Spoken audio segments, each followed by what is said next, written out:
And this quote is about a young man. He was a young lawyer in New York. He'd married a beautiful girl,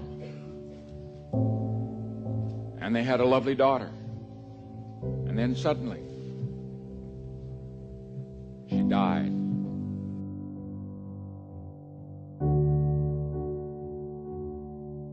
And this is what he wrote.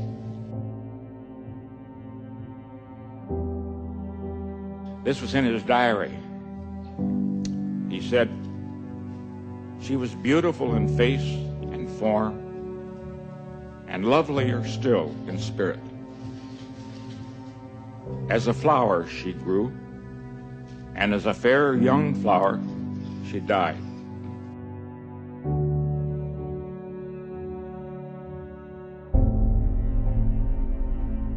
And when my heart's dearest died, the light went from my life forever."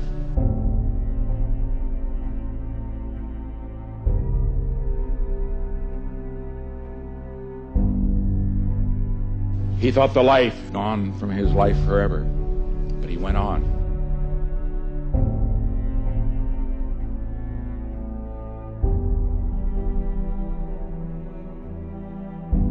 It's only a beginning, always. The young must know it, the old must know it, because the greatness comes not when things go always good for you, but the greatness comes and you're really tested.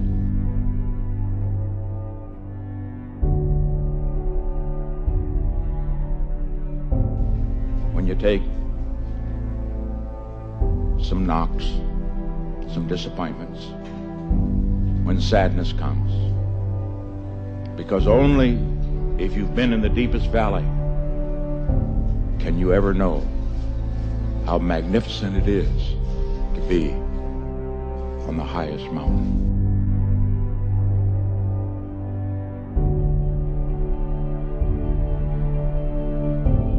Always give your best.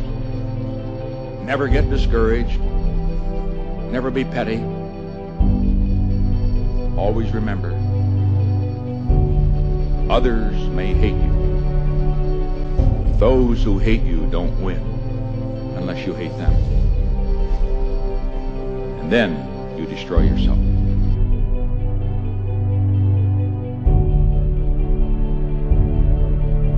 That a lobster is a soft, mushy animal that lives inside of a rigid shell.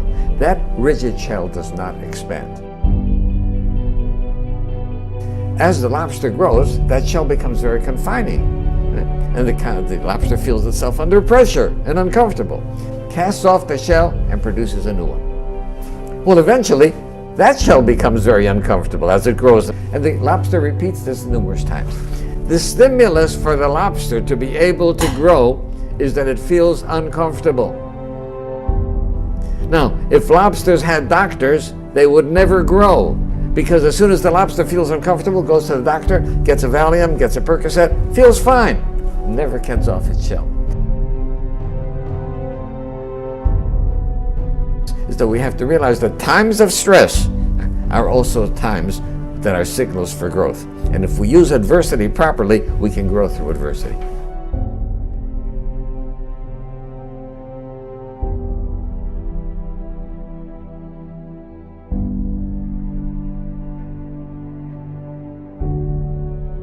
These things happen to you and you think you've been dealt a terrible hand or you've had bad luck, and when you just go with it, you just start improvising, suddenly you realize that you stumble upon some of the best things that have ever happened to you.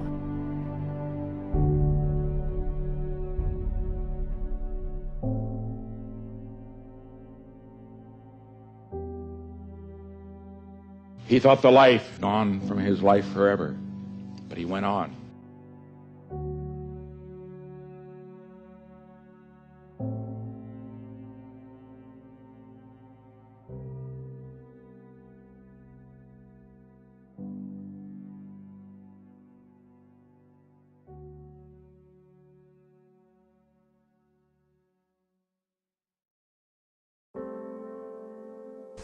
Sometimes, yeah, you've got to cut a little piece of yourself off, yeah, no matter how much it hurts, in order to grow, yeah, in order to move on.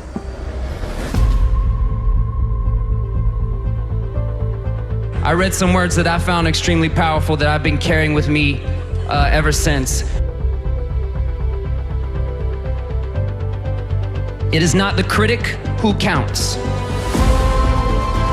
not the man who points out how the strong man stumbles, or where the doer of deeds could have done them better. The credit belongs to the man who is actually in the arena, whose face is marred by dust and sweat and blood, who strives valiantly, who errs, who comes short again and again, because there is no effort without error and shortcoming.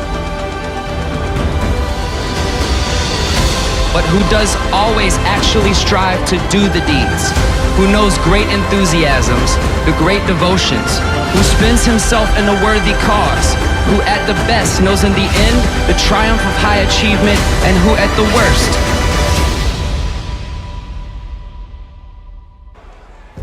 if he fails, at least fails while daring greatly, so that his place shall never be with those cold and timid souls who neither know victory nor defeat.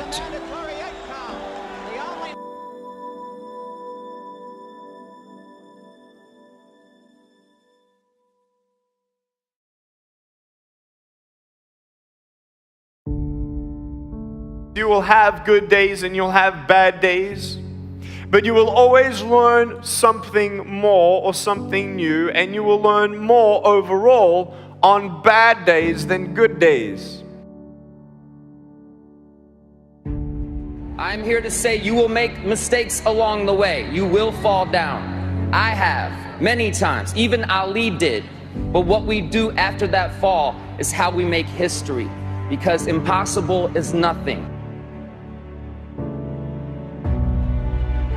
These are words to remember when anyone tries to tell you to give up, tell you to give in, because whatever you're trying to do is impossible. The champ said this: impossible is just a word thrown around by small men who find it easier to live in the world they've been given than to explore the power they have to change it. Impossible is not a fact, it's an opinion.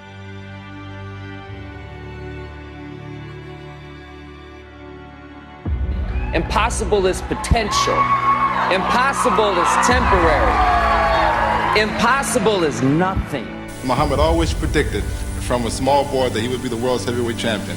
He always said, told the kids in the neighborhood, I'm going to be champ of the world, I'm going to do this, I'm going to do that.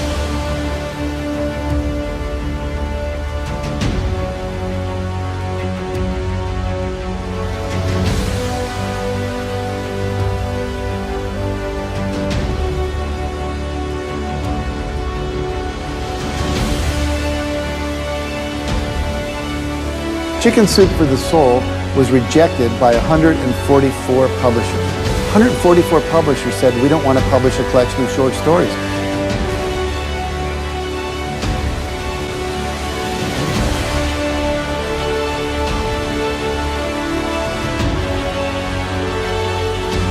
Now, have you ever told someone your dream and had them laugh out loud? He laughed out loud. Now, if we had given up after 100 publishers had said no, I wouldn't be standing here today.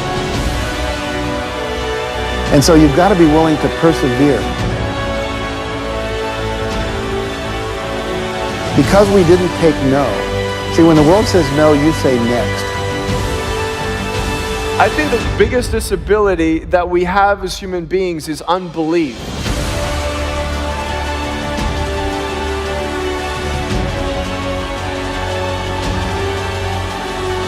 So what we have is this endless possibility, but you have to persevere. It's as if the universe tests our commitment.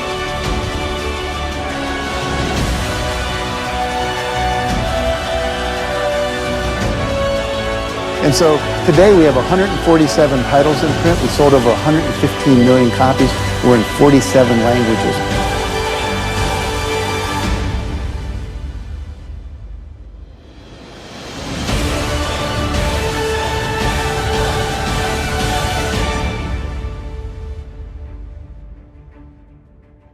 Everything starts with a vision, and a man without vision dies.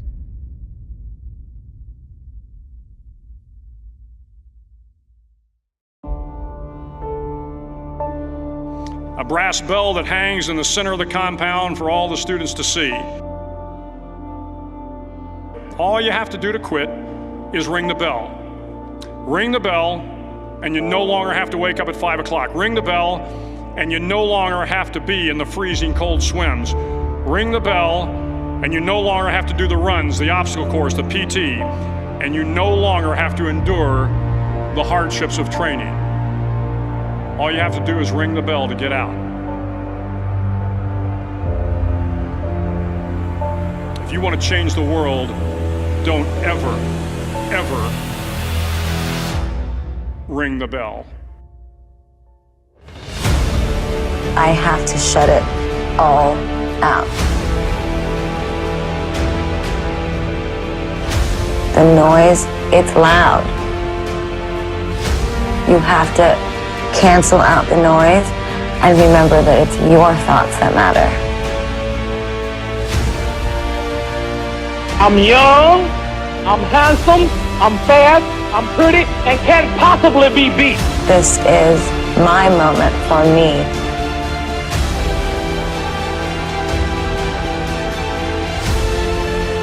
You will learn more about yourself, you'll learn more about relationships, you'll learn about life and principles, and it'll build your character.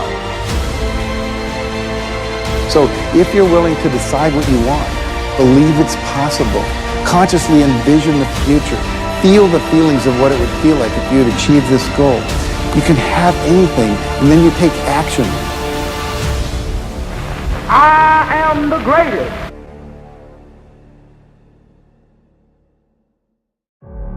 Even though I was having these troubles at home, and even though I had no job, no security, you know what I mean, or whatever, didn't know what I was doing. If it didn't happen, it didn't happen, but I still was able to feel like it was. Isn't it like a kid would use his imagination? I was basically just using my imagination. Some people can see farther than others. We all live in our own world of limitations. Some people can see farther than others.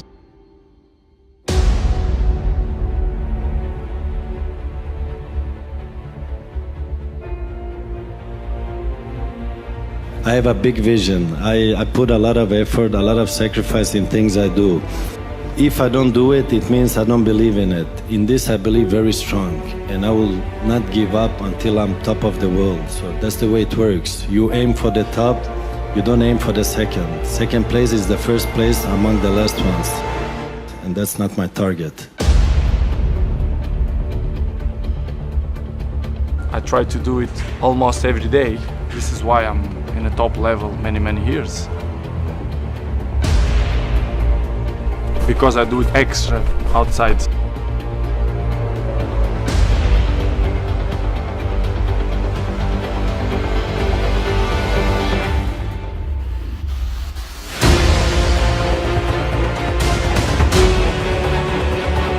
When I'm 12 years old, most of the people told me, Cristiano, you are a very good talent player, but you are very skinny, very slim.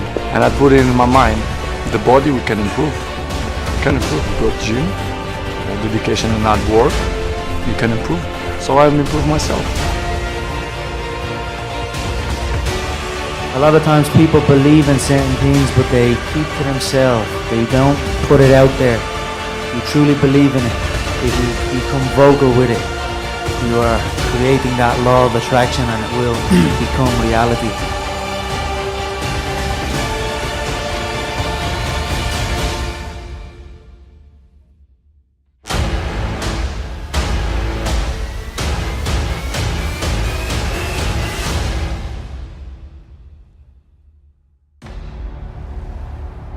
I want you to see yourself doing what you want to do, experiencing what you want to experience it.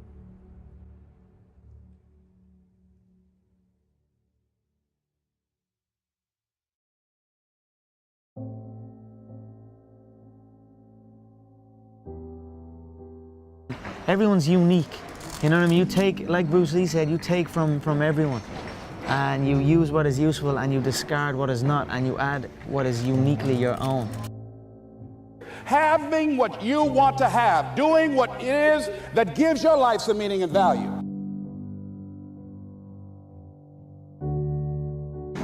People who go against the odds, I suppose. You know, people who do stuff that hasn't been done before, and people who do stuff that people say they can't do. That inspires me. Hard workers, people that are chasing their dream no matter what people are saying, no matter what people think. Is a lot of people just go do what they feel like they should do and live with the status quo and you know, go live by all these rules and hey, this is going to be okay. You know, just go accept your average 9 to 5 rather than striving for something, because the ultimate goal isn't to succeed or fail. The ultimate goal is to give it everything you have for something that's on your heart and a dream, and pursuing that. And if you get to live out your dream every single day, then the result doesn't matter. I can look back 20, 30 years from now and be able to look at this time and say, you know what, I gave everything I had. Dreams are based on something that's in your heart, that are passions, that are something that you want to go try, not on chances.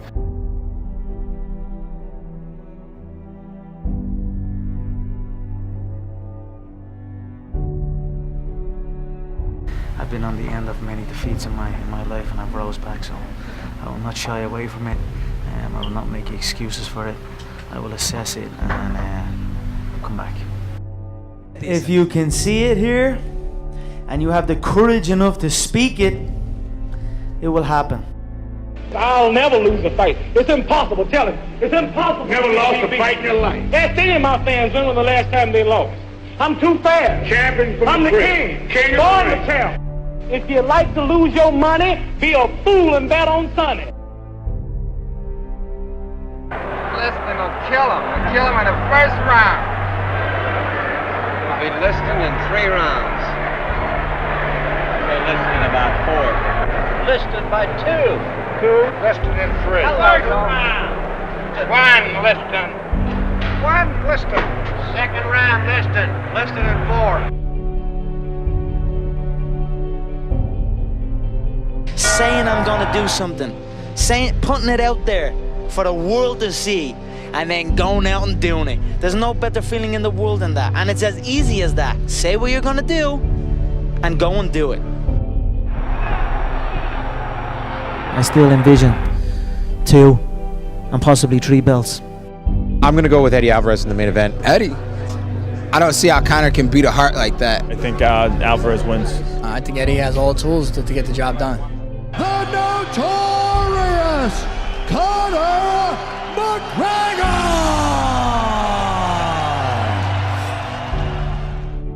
3/4 of a mile, the effort was still barely perceptible. The time was 3 minutes, 0.7 seconds. A 4-minute mile was possible. Somehow, to do it, I had to run the last lap in 59 seconds. I felt that the moment of a lifetime had come. Those last few seconds seemed never-ending. The faint line of the finishing tape stood ahead as a haven of peace after the struggle. I knew I had done it before I even heard the time. I felt as if I was too close to have failed.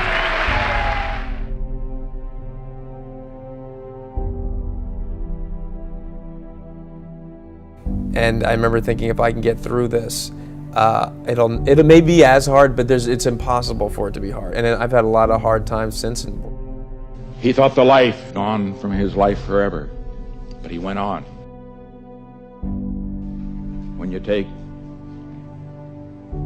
some knocks, some disappointments, when sadness comes, because only if you've been in the deepest valley can you ever know how magnificent it is to be on the highest mountain.